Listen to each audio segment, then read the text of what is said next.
Baik, Assalamualaikum warahmatullahi wabarakatuh. Perkenalkan, nama saya Rizky Riganto dengan NIM 2323150042.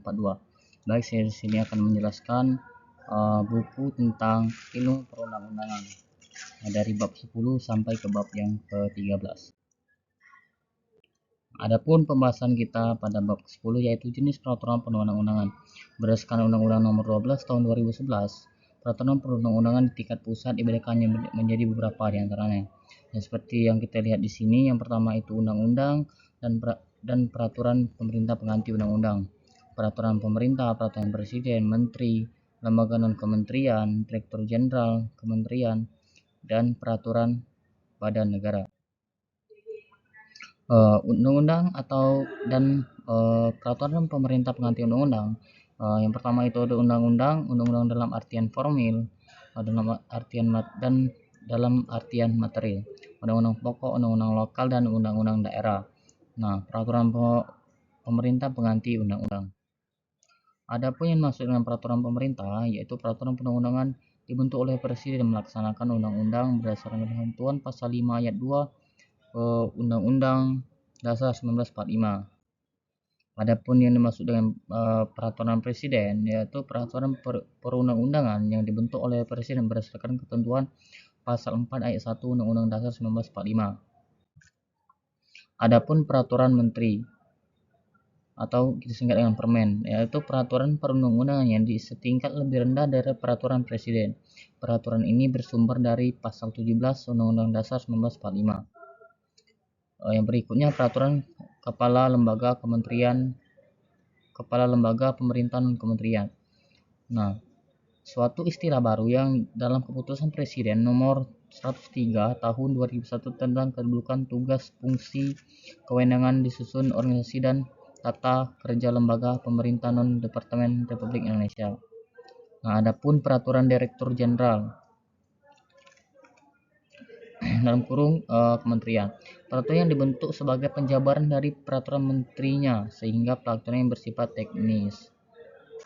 Nah, adapun peraturan badan negara, kewenangan membentuknya ditentukan dalam undang-undang pembentukan dari badan negara tersebut secara atribusi. Nah, kemudian kalau kita tadi membahas tentang di tingkat daerah, kini kita membahas di tingkat maksud saya tadi di tingkat pusat, kini kita akan membahas di tingkat daerah. Nah, di daerah ini dibedakan menjadi peraturan daerah provinsi, peraturan atau keputusan gubernur kepala daerah provinsi, peraturan daerah kabupaten atau kota, peraturan keputusan bupati atau wali kota, kepala daerah kabupaten kota. Nah, adapun peraturan perundang-undangan peninggalan zaman Hindia Belanda dimulai dari 1 Januari 1800 hingga beralih pada pemerintah militer Jepang di Indonesia. Jenis peraturan perundang-undangan yang berlaku di Hindia Belanda yaitu yang pertama Wet, dibentuk Belanda oleh Regering dan Staten General bersama-sama dengan nasihat dari Red van Staat. Nah, yang kedua itu ada Reglement Maatregel van Bestuur, dibentuk oleh Crown dan menteri-menteri dan mendapat nasihat dari Red van Staat. Yang ketiga ada Ordonantie, dibentuk oleh Gubernur Jenderal dan Dewan Rakyat di Jakarta. Yang keempat itu ada Regering Verordening atau yang kita singkat dengan RV, dibentuk oleh Governor Regional di Jakarta. Nah, peraturan perundang-undangan peninggalan zaman Orde Baru berupa penetapan presiden dan peraturan presiden dibentuk oleh presiden berdasarkan surat keputusan kepada Ketua Dewan Perwakilan Rakyat nomor 3639/HK/59 tanggal 26 November 1959 tentang penjelasan atas bentuk peraturan negara. Nah, kemudian kita akan membahas tentang peraturan perundang-undangan peninggalan zaman Orde Baru. Pada saat ini berlaku Undang-Undang Nomor 12 Tahun 2012 tentang pembentukan perubahan peraturan perundang-undangan beserta perubahannya. Memang istilah peraturan masih dipertahankan dalam pasal 7 tentang jenis dan hierarki peraturan perundang-undangan. Nah, Kemudian kita masuk kepada bab 11, yaitu pembahasan tentang fungsi dari berbagai jenis peraturan perundang-undangan.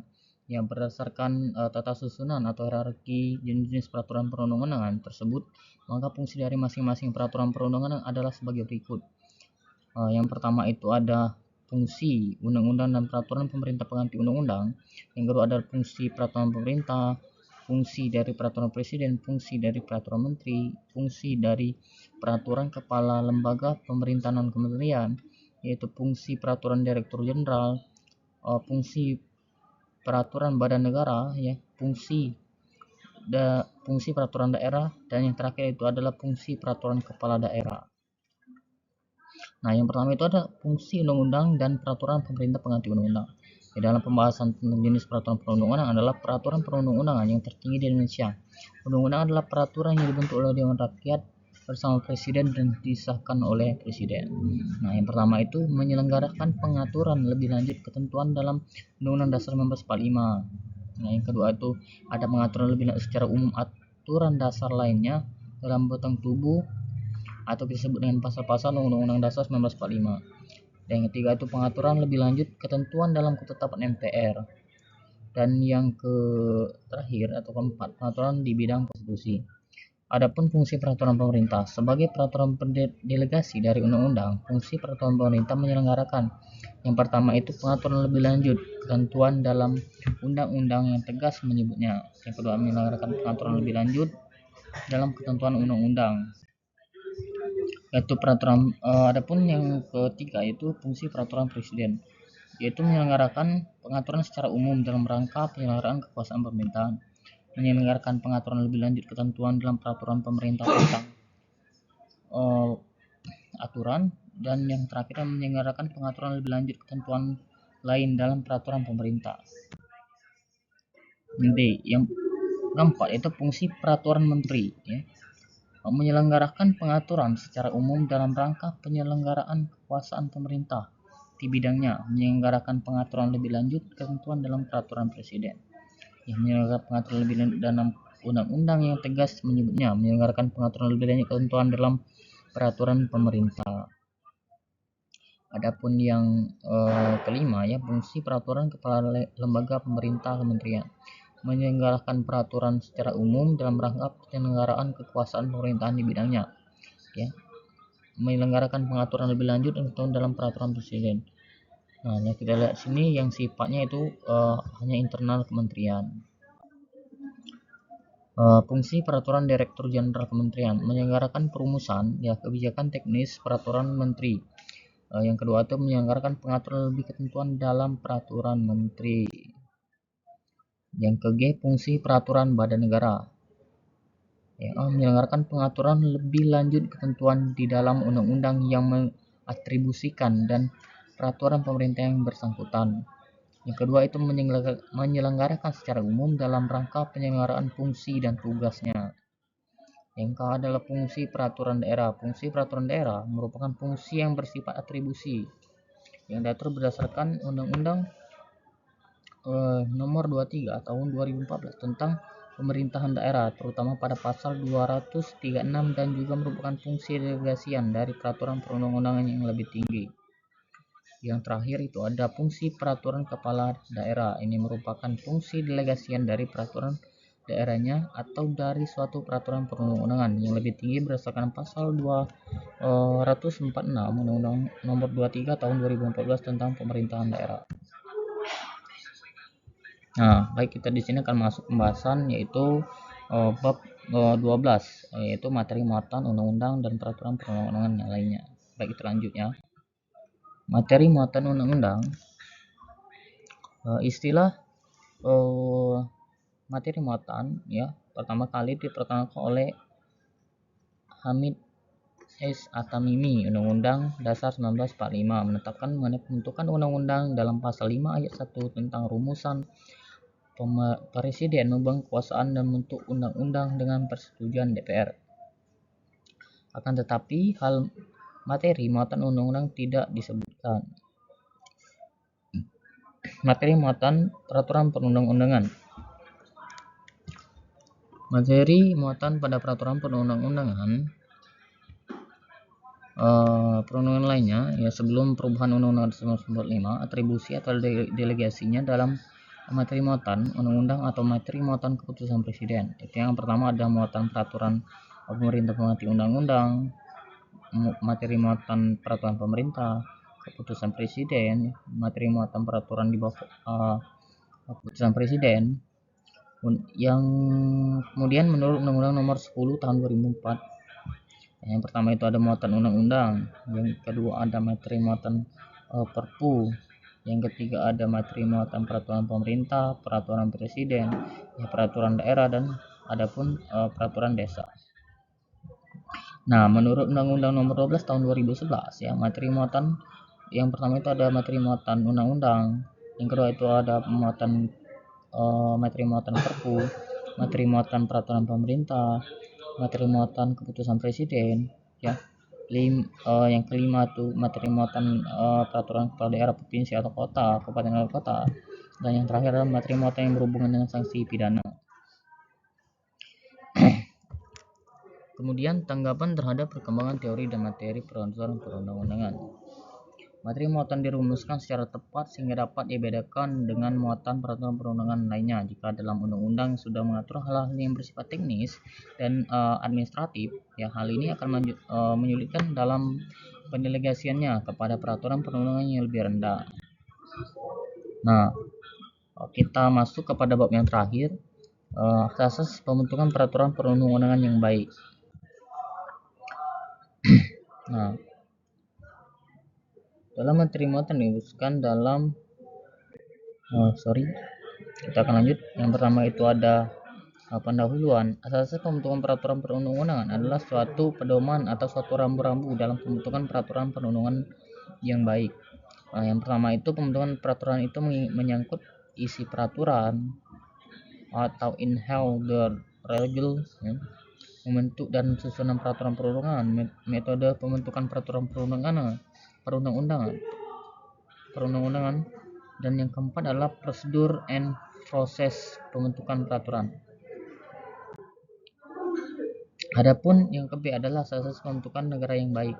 Asas yang formal meliputi asas tujuan yang jelas, asas organ atau lembaga yang tepat, asas perlunya pengaturan, asas dapatnya dilaksanakan, dan asas yang terakhir adalah konsensus. Arti konsensus ini adalah kerjasama, ya, bersama. Adapun yang bersifat material, asas tentang terminologi dan sistematika yang benar. Yang kedua ada asas tentang dapat dikenali, ya. Ada asas perlakuan yang sama dalam hukum. Ada yang keempat adalah asas kepastian hukum. Dan yang kelima ada asas pelaksanaan hukum sesuai dengan keadaan individual. Yang kecil adalah asas pembentukan peraturan perundang-undangan yang patut. Ya, asas peraturan perundang-undangan yang patut meliputi juga yang pertama itu asas tujuan yang jelas, asas perlunya pengaturan, asas organ, ya, asas dapatnya dikenali, asas dapatnya